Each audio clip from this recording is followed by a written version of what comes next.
아니고 외모가 뛰어나거나 특별히 잘하는 것이 있는 것도 아닌 정말 어디에서나 볼 수 있을 법한 평범한 사람입니다. 이런 저에게 특이한 점이 있다면 연애 경험이 적다는 것입니다. 저의 첫 연애는 대학 신입생 때 같은 학과 선배와 사귄 것이 있습니다. 그 뒤로는 쭉 솔로로 살아오다가 제가 막 30이 됐을 때쯤 한 남자가 제 인생에 찾아왔습니다. 그 남자는 제가 자주 가는 카페의 직원이었는데 생긴 것도 훈훈하고 성격도 친절해 정말 좋은 사람이었습니다. 인상도 너무 좋고 성격도 완전 제 스타일이라 속으로만 찜해둔 그런 사람이었죠. 그런데 어느 날 커피 테이크아웃 주문을 해두고 기다리고 있었는데 평소와는 다르게 커피를 주면서 영수증도 함께 주는 겁니다. 평소에는 영수증을 달라는 말이 없으면 버려주는 곳이기에 저는 의아하게 생각하며 그 영수증을 쳐다봤습니다. 그런데 거기 작게 예전부터 저를 좋아하고 있었다는 메시지와 함께 전화번호가 적혀 있었습니다. 신입생 때 이후로 거의 10년 만에 두근거리는 일이었습니다. 심지어 그 상대가 항상 제 스타일이라고 생각해오던 카페 직원이라니 저는 설레는 마음을 숨기고 도도한 척하며 그 카페를 나왔습니다. 카페 밖으로 나오자마자 실실 나오는 웃음을 숨길 수 없더군요. 그 상태로 회사에 들어가자 다들 뭐 좋은 일 있었냐고 물을 정도였으니 말 다 했죠. 저는 이 일을 평소 친하게 지내던 직장 동료에게 말했고 직장 동료는 거기서 너무 좋아하는 티를 내면 안 된다며 도도하게 굴라고 했습니다. 연애의 기본은 밀고 당기기라면서 말이죠. 저는 그 말을 되새기며 최대한 도도하게 그 전화번호로 연락했습니다. 그렇게 몇 번 문자를 주고받다가 데이트 약속까지 잡게 되었죠. 첫 데이트 전날 밤에는 너무 설레서 잠을 잘 수 없을 정도였습니다. 옷도 최대한 깔끔하고 예쁜 걸로 골라 입고 데이트 장소로 갔습니다. 그날의 데이트는 정말 최고라고 말할 수 있을 정도로 완벽했습니다. 그날 갔던 식당과 카페는 모두 제 입맛에 딱 맞으면서 깔끔하게 먹을 수 있는 것들이었고 영화도 너무 재밌었습니다. 그렇게 행복한 하루를 보내고 헤어지기 전에 그가 저에게 사귀자고 했고 그날부터 저희는 사귀게 되었습니다. 오랜만에 연애를 하니 정말 좋았습니다. 세상이 달라 보이고 매일매일이 행복했습니다. 기분이 안 좋은 날에도 그와 연락을 하면 기분이 좋아졌습니다. 정말 제 인생 최고의 나날이었다고 할 수 있습니다. 하지만 인생사 세용지마라고 그 행복은 그렇게 오래가지 않았습니다. 그는 카페에서 일하는 자기보다 직장에 다니는 제가 더 많이 버니까 제가 돈을 더 쓰는 게 당연하다며 데이트를 할 때마다 저에게 돈을 지불하게 만들었습니다. 제가 싫은 기색이라도 보이는 날에는 우리 사랑이 이것밖에 안 되는 거였냐며 감정적으로 나오고 상처받은 것처럼 굴었습니다. 그럼 저는 또 그런 그에게 져줄 수밖에 없었고요. 그리고 그의 생일날이나 기념일에는 당연하다는 듯이 고가의 명품들을 선물로 요구했습니다. 제가 그건 너무 비싸다는 식으로 얘기하면 나도 여자친구한테 선물 받은 거 좀 자랑하고 다니자. 내 친구들은 하면서 매번 자기 친구의 여자친구는 저 좋은 것들을 사줬다느니 비교를 하며 자기는 직업도 친구들보다 안 좋은데 친구들 만나러 가면 기가 죽는다며 우울한 척을 해대는데 그래 남자친구 기 좀 살려주자 하는 생각으로 사주게 되더라고요. 그리고 결정적으로 그와 이야기를 꺼내면 항상 싸우게 되는 주제가 있었는데 그건 바로 결혼이었습니다. 저는 원래 20대 후반에는 결혼할 생각이었지만 상대가 없어 30까지 와버린 것이었습니다. 그래서 상대가 생긴 지금은 빨리 결혼이 하고 싶었지만 제 남자친구는 그게 아니었습니다. 제가 결혼 얘기만 꺼내면 말을 돌리면서 주제를 회피하거나 회피할 수 없을 때는 화를 내는 등 결혼에 굉장히 부정적인 태도를 보였습니다. 그래서 최대한 결혼에 관한 이야기를 하는 것은 피했지만 시간이 지날수록 저도 점점 초조해지더군요. 그래서 몇 번 진지하게 이야기를 꺼냈더니 자기는 결혼할 생각이 없고 하더라도 30대 중반쯤에 할 거라고 했습니다. 저와 남자친구는 3살 차이로 남자친구는 그 당시 27살이었습니다. 그 말은 저랑 길게 연애할 게 아닌 이상은 저와 결혼할 생각이 없다는 거잖아요. 그래서 저는 나랑은 결혼하기 싫냐고 대놓고 물어봤습니다. 그러자 남자친구는 생각은 있지만 급하게는 하기 싫다고 말하더군요. 그 뒤로 저는 생각이 많아졌습니다. 남자친구가 정말 좋은데 결혼도 그와 하고 싶은데 그는 결혼 생각이 없으니 헤어져야 하나 하는 극단적인 생각까지 했고요. 그러던 어느 날 그와 헤어져야겠다는 결심이 섰습니다. 그가 저에게 바라기만 하고 해주는 건 없었던 상황도 한몫했지만 그와 헤어져야겠다고 생각한 데 크게 작용한 일이 있었습니다. 바로 남자친구의 바람이었습니다. 남자친구는 앞서 말했듯이 성격도 좋고 외모도 준수한 편입니다. 그래서 작업을 걸어오는 여자도 많았죠. 그런데 저와 사귀고 있으면 애인이 있다고 거절해야 하는데 제 남자친구는 오는 여자 막지 않고 문어발을 걸치고 있었던 겁니다. 제가 어떻게 이 사실을 알게 되었냐면 남자친구가 계속 갖고 싶다고 노래 부르던 명품 지갑이 있었습니다. 매번 이거 너무 멋지다, 갖고 싶다 하면서 저한테 사달라고 거의 귀에 딱지가 앉을 정도로 말하던 지갑이었습니다. 그런데 어느 날 떡하니 그 지갑을 들고 있는 게 아니겠어요. 한 번 정도야 뭐 너무 가지고 싶어서 자기 돈 모아서 샀겠거니 했습니다. 그런데 그 뒤로도 신발이나 가방 등 제가 사주지도 않았고 자기 월급으로 사기에는 버거운 그런 명품들을 줄줄이 달고 나타나는 것입니다. 한두 번이야 자기가 모은 돈으로 사면 되겠지만 그렇다기에는 너무 많은 수였습니다. 그래서 제가 어디서 난 거냐고 물어봐도 대충 얼버무리고 넘어가 버리고 의심하기 싫었지만 솔직히 의심할 수밖에 없는 상황이었습니다.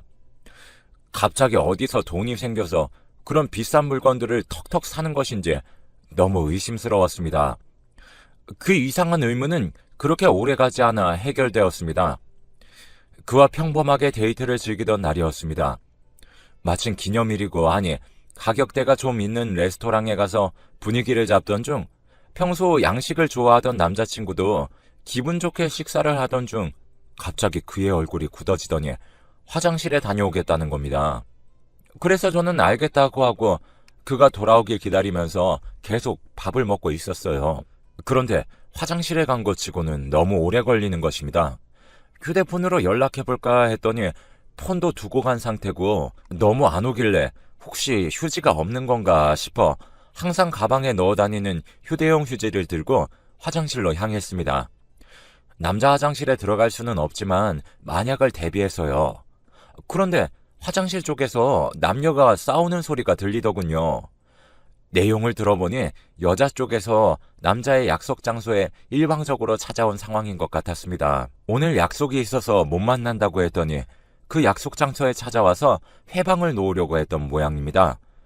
아무리 그래도 다 쓰는 화장실 앞에서 저러면 너무 민폐 아닌가 하는 생각이 들었습니다.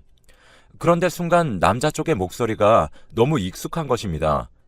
화장실 가서 돌아오지 않던 제 남자친구였습니다. 저는 그 사실을 깨닫자마자 저 여자와 남자친구는 무슨 사이길래 하는 생각이 들었고 바로 그들이 싸우는 쪽으로 다가갔습니다. 제가 그쪽에 도착하자 남자친구는 눈에 띄게 당황하는 기색이었습니다. 저는 남자친구에게 이 여자분은 누구신데 너랑 이렇게 싸우고 있는 거냐고 물었습니다. 그러자 여자는 너무나 당당하게 그의 여자친구라고 밝혔고 그 말을 듣는 순간 너무 황당하더군요. 남자친구는 옆에서 망했다라는 표정을 지으며 부정하지도 않는다는 것이 더 저를 어이없게 만들었습니다. 저는 네가 말해보라며 남자친구에게 설명을 요구했고 남자친구는 일단 진정하고 나가서 이야기하자며 식사하던 테이블로 돌아가 버렸습니다. 남자친구와 싸우던 여자분은 쏠랑 남자친구를 따라가 버렸고요. 저는 잠시 생각을 정리한 다음 제 짐을 챙기러 그 테이블로 갔습니다. 테이블로 가니 남자친구 옆에 그 여자분이 딱 붙어서 앉아있더라고요. 그 꼬라지를 보고 있자니 속에서 열불이 났습니다. 그래서 저는 남자친구에게 다음에 이야기하고 나는 간다 하고 그대로 제 짐을 챙겨 레스토랑 밖으로 나갔습니다. 그런 저를 남자친구가 잡더군요. 솔직히 그때 내심 저 여자를 버리고 저를 달래줄 거라고 저한테 용서를 빌 거라고 기대했습니다. 그런데 남자친구는 제 기대를 짓밟아 버리더군요. 저한테 계산서를 쥐어주며 계산하고 가라고 자기 돈 안 들고 왔다고 하더군요. 정말 화가 머리끝까지 차올랐지만 사람이 많은 레스토랑이었고 출입구 쪽에서 싸우면 더 시선이 몰릴 것 같아 화를 참으며 계산대에서 제가 계산을 하고 나갔습니다. 제 눈치를 살피며 따라 나온 남자친구는 그제서야 변명을 시작하더군요. 저 사람이랑 사귀는 건 아니고 저 여자가 나 좋다고 일방적으로 쫓아오는 거라고 진짜 바람피는 거 아니라고 하더군요. 누가 그 말을 믿겠습니까? 저는 화가 났지만 다음에 이야기하자고 지금은 너랑 말할 기분이 아니라고 말하고 집으로 돌아갔습니다. 정말 비참한 기분이더군요. 속으로 온갖 욕이란 욕은 다 했습니다. 혼자서 씩씩거리며 화를 내고 집에서 혼자 술도 마시고 과자도 잔뜩 먹고 하면서 생각을 정리했습니다. 결론은 헤어지는 것이었습니다. 그 생각이 들자마자 저는 남자친구에게 문자로 이별 통보를 했습니다. 남자친구의 번호도 그냥 차단해버리고 완전히 잊자고 결심했습니다. 그런데 조용히 해결하려는 저를 상황이 도와주지 않더군요. 남자친구에게 이별 통보를 하고 며칠 뒤 모르는 번호로 전화가 오더군요. 저는 모르는 번호는 원래 잘 받지 않지만 혹시라도 남자친구가 다른 사람 전화를 빌려서 전화한 건가 하는 기대감에 전화를 받았습니다. 헤어지자고 하고 차단도 했지만 내심 남자친구가 저를 잡아주길 바랬나 봅니다. 지금 생각하니 참 멍청했네요. 아무튼 저는 그 전화를 받았습니다. 그런데 제 기대와는 달리 전화에서 흘러나온 목소리는 여자의 목소리였습니다. 그 여자는 자신이 그때 그 레스토랑에서 봤던 여자라며 저한테 할 말이 있어서 연락을 했다더군요. 그래서 저는 이미 그 남자랑 헤어졌고 당신과 할 말 없다고 전화를 끊으려고 했습니다. 그런데 그 여자가 자기는 할 말이 있다며 다짜고짜 약속 장소를 정하더니 몇 시까지 나오라고 하더군요. 어이가 없었지만 저도 그 여자가 제 전 남자친구와 어디까지 간 건지 그리고 왜 저한테 연락을 한 건지가 궁금해 결국 약속 장소로 나갔습니다. 그 장소에는 그 여자를 제외하고 다른 사람들도 있었습니다. 제가 도착하자 이제 다 모였다면서 이야기를 시작하자고 하더군요. 이게 무슨 상황인 건가 어리둥절했지만 그 사람들이 하는 이야기를 듣자마자 상황 파악이 됐습니다. 거기 모인 사람들은 전부 전 남친이 저를 만나면서 동시에 만나고 있던 사람들이었습니다. 양다리도 아니고 문어발식 연애였던 겁니다. 거기 모인 사람들 전부 그 사실에 치를 떨며 이를 갈았습니다. 그 사람들과 이야기를 나누다 보니 결론이 났습니다. 제 전남친은 일부러 안정적인 직장 생활을 하는 여자들에게 접근해 연애를 가장한 제비짓을 한 거였습니다. 그렇게 저희들에게 뜯어간 명품들만 해도 가게 하나를 차릴 수 있는 수준이었습니다. 정말 얼마나 어이가 없었는지 신고를 해서 콩밥을 먹여주고 싶었지만 정말 슬프게도 저희가 기념일이나 생일마다 챙겨준 것이었기 때문에 신고를 할 수도 없다고 하더군요. 그렇다고 저희가 바보같이 당하기만 하면 너무 억울할 것 같아 저희는 그에게 줬던 것들을 전부 뺐고 그놈의 주변인들에게 제비짓하고 다니는 쓰레기라는 소문을 내기로 했습니다. 결론만 말하자면 물건을 전부 되찾지는 못했습니다. 소문도 제대로 났는지도 모르겠고요. 하지만 그놈 눈에서 눈물은 뽑았는지 속은 시원했습니다. 그리고 이 일을 계기로 그 자리에 모였던 분들과 친구가 되었습니다. 정말 예상치도 못한 방법으로 하게 된 친목 도모였습니다. 지금은 서로 술 한잔하면서 그때 일을 안주 삼아 떠들기도 합니다. 여기서 끝났으면 사이다처럼 개운하고 시원한 이야기로 끝이겠지만 아직 제 사연의 배경이 되는 이야기밖에 진행되지 않았답니다. 계속해서 이야기를 이어나가자면 저는 그렇게 그놈과 헤어지고 나서 다시 솔로 생활로 돌아갔습니다. 30이 지나니 딱히 결혼을 하고 싶다는 생각도 안 들어서 혼자 잘 지내고 있었습니다. 그저 그런 평범한 날들이 이어지던 어느 날 직장 동료가 남자 소개받을 생각 없냐고, 자기 친구 중에 아직 솔로인 애가 있다고, 저랑 성격이 잘 맞을 것 같다며 제게 소개를 해주겠다고 하는 겁니다.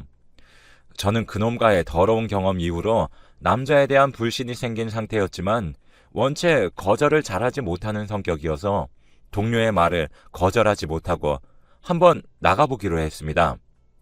오랜만에 회사 사람이 아닌 타인과 만난다고 생각을 하니 새롭고 기분이 꽤 괜찮더군요. 거절을 못하고 얼떨결에 나가게 된 자리였지만요. 소개받기로 한 날이 되고 깔끔하게 차려입은 다음 소개팅 자리에 나갔습니다. 제 소개팅 상대는 생긴 것도 말끔했고 매너도 좋은 사람이었습니다. 이야기를 나누다 보니 직장 동료의 말처럼 서로 성격도 잘 맞았습니다. 영화나 노래 취향도 비슷해 앉은 자리에서 시간 가는 줄도 모르고 한참이나 이야기를 나눴습니다. 오랜만에 있었던 즐거운 대화였습니다. 그날은 새로 나온 영화에 대해 이야기를 하다가 하루가 다 지나갔으니 말 다 했죠. 그렇게 서로 취미와 취향에 대해 이야기를 하다가 자연스럽게 연락처도 주고받았습니다. 이 사람과는 굳이 사귀지 않고 친구로 지내도 정말 즐거울 것 같았습니다. 다음날 회사에 가니 직장 동료가 친구에게서 들었다며 내 말이 맞지? 둘 다 잘 맞잖아 하며 말을 걸더군요. 저도 오랜만에 즐거운 대화 상대였다고 소개해줘서 고맙다고 하자 둘이 잘 됐으면 좋겠다고, 잘 되면 다음에 밥 한번 사라고 했습니다. 저도 알겠다고 웃으며 대답하고 그 뒤로도 그 남자와의 연락은 계속됐습니다. 서로에 대해 알아가다가 그와 저는 자연스럽게 연애를 시작하게 되었습니다. 연애를 하는 동안에도 가슴이 두근두근하는 연애보다는 정말 친구 같은 연인 사이로 매일 봐도 질리지 않고 언제 봐도 즐거운 사람이었습니다. 그리고 둘 다 나이가 어느 정도 있다 보니 당연히 결혼 얘기가 나왔는데 남자친구가 먼저 결혼을 하고 싶다고 이야기하더군요. 그는 저번 제비처럼 저한테 고가의 물품을 요구하지도 않고 다른 여자를 만나는 것 같은 기미도 없어서 마음에 들었습니다. 그렇게 결혼 이야기로 서로 의견이 일치했고 빠른 시일 내로 양가 부모님께 교제 사실을 알리고 상견례를 하자고 이야기가 나왔습니다. 저희 부모님은 제가 결혼을 전제로 사귀는 상대가 있다고 하니 당연히 좋아하시면서 언제 한번 소개시켜달라고 성화였고, 남자친구의 말을 들어보니 그쪽 집안도 크게 다르지 않았다고 합니다. 그 뒤로는 서로의 집에 한 번씩 얼굴을 비추러 갔습니다. 남자친구의 부모님은 두 분 다 온화하신 성격이셨고 특히 어머님 쪽이 남자친구와 성격도 외모도 비슷했습니다. 남자친구의 말을 듣자 하니 남동생이 한 명 있지만 제가 남자친구네 부모님을 뵈러 간 날 약속이 있어 그 자리에는 없었다고 하더군요. 남자친구네 부모님을 뵌 후로 며칠 뒤에는 저희 집으로 남자친구를 초대했고 다행히 저희 부모님도 남자친구가 마음에 드는 눈치셨습니다. 서로의 부모님을 보고 난 후로는 정말 결혼을 전제로 사귀고 있다는 생각이 들었습니다. 저도 시댁 어른 되실 분들이 너무 마음에 들었고 남자친구도 저희 부모님이 너무 편안하게 대해주셔서 좋았다고 말했고요. 그 뒤로도 평화로운 일상이 이어졌습니다. 상견례 일정도 맞추고 집이나 식장 등을 알아보고 다니며 결혼 준비도 착착 진행되었습니다.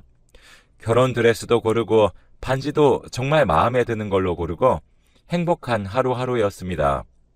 문제는 상견례 날이었습니다.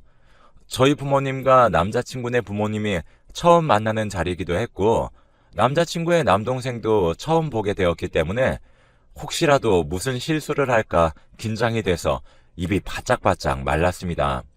남자친구와 제가 먼저 상견례 장소에 도착해 다른 사람들이 오기를 기다리는 그 시간이 얼마나 길게 느껴지던지 약속 시간이 되어서 저희 부모님과 남자친구네 부모님이 약속 장소에 도착했습니다. 남자친구의 동생은 조금 늦는다고 연락을 했다더군요. 일단 먼저 온 사람들끼리 인사를 하고 음식을 먹기 시작했습니다. 저희 부모님도 그렇고 남자친구네 부모님도 성격이 모난 편이 아니라 다행히 부드러운 분위기 속에 결혼 준비에 대한 이야기가 진행되었습니다. 술도 조금씩 드시고 분위기가 완전 풀렸을 때쯤 남자친구의 동생이 도착했습니다. 그런데 이게 무슨 운명의 장난인지 저를 등쳐먹었던 그 제비가 제 전 남자친구가 그의 동생이라며 들어오는 것이 아니겠습니까? 저는 그때 제 눈을 의심했습니다. 전 남자친구가 결혼할 사람의 동생이라니 너무 놀라 말이 안 나오더군요. 그놈도 저를 보더니 표정이 싹 굳었습니다. 일단 아무렇지 않은 척 억지로 인사를 건네고 남자친구에게 잠시 화장실에 간다고 말하며 눈짓으로 신호를 줘서 전 남자친구를 밖으로 불러냈습니다. 자기도 어지간히 놀랐는지 저를 순순히 따라오더군요. 그리고 나오자마자 한다는 소리가 서로 모르는 척하자고 그때 일은 없던 일로 하자고 하더군요. 솔직히 자기가 뭘 잘했다고 당당하게 저딴 말을 짓거리나 싶기도 하고 여기서 그런 일이 있었다고 이야기해봤자 무슨 소용인가 하는 생각도 들어서 마음이 복잡했습니다. 그리고 마냥 모르는 척하고 결혼을 한다고 해도 한두 번 보고 말 사이도 아니고 남편의 동생이니까 보기 싫어도 자주 보게 될 건데 어떡하나 너무 마음이 복잡했습니다.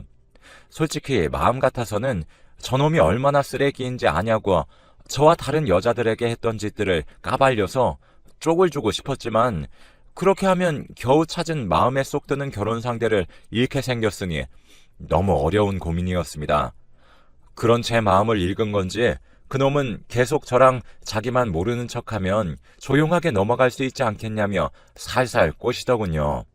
그 상황에서는 정말 무교인 저도 신을 찾게 되더라고요. 신이 있다면 저한테 왜 이러는 거냐고 따져 묻고 싶었습니다.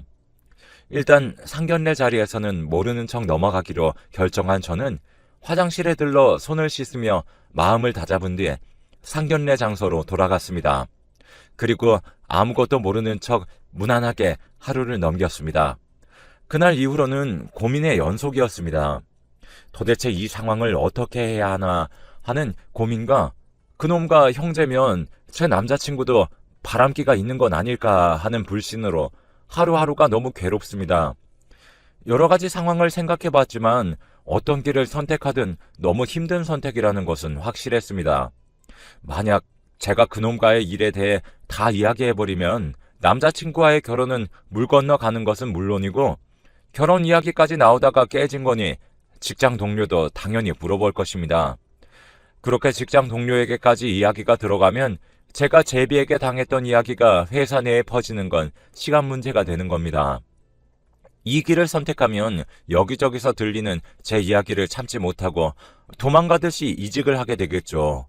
이런 상황을 가정하는 것만으로도 속이 답답하고 눈앞이 캄캄해졌습니다.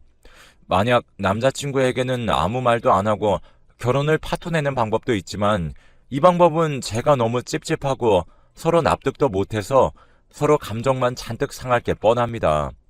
또 다른 방법은 그냥 제가 두 눈 두 귀를 막고 모르는 척 결혼을 진행하는 방법인데 시댁에 갈 때마다 가족 행사가 있을 때마다 그놈의 얼굴을 봐야 할 것을 생각하니 속이 부글부글 끓어서 화병으로 단명할 것 같은 게 문제입니다. 그리고 그놈 성격상 서로 모르는 척하자고 합의하고 결혼을 하면 아닌 척하면서 제 성질을 긁어댈 게 뻔한데 미래의 저를 위해서라도 이 방법은 정말 아닌 것 같았습니다. 마지막 방법은 남자친구에게 그의 남동생이 저한테 한 일에 대해 말하고 결혼하는 방법인데 이 방법은 제가 언제 어떻게 그에게 말을 해야 할지도 고민이고 말한 다음에 과연 남자친구가 어떻게 반응할지도 알 수 없어서 가장 결과를 알기 힘든 방법입니다. 상견례 이후로 제가 결혼에 대해 말을 꺼내지 않자 남자친구는 제가 상견례 날에 무언가 기분 상하는 일이 있었을 것이라 짐작은 하고 있는 눈치지만 그 원인이 자기 동생이라는 것은 전혀 모르는 것 같습니다. 다행이라고 해야 할지 아니라고 해야 할지 아무튼 그 뒤로 저와 남자친구는 결혼에 대해 이야기하고 있지 않고 있습니다. 이런 이야기는 친구나 직장 동료에게 할 수도 없고 도대체 어떻게 해야 하나 고민이 많습니다. 지금 남자친구를 놓치면 제 인생에 결혼 기회는 두 번 다시 없을 것 같아 더 고민이 되네요. 지금이 아니면 너무 늦어버리기도 하고요. 도대체 어떻게 해야 이 상황을 잘 풀어나갈 수 있을까요? 정말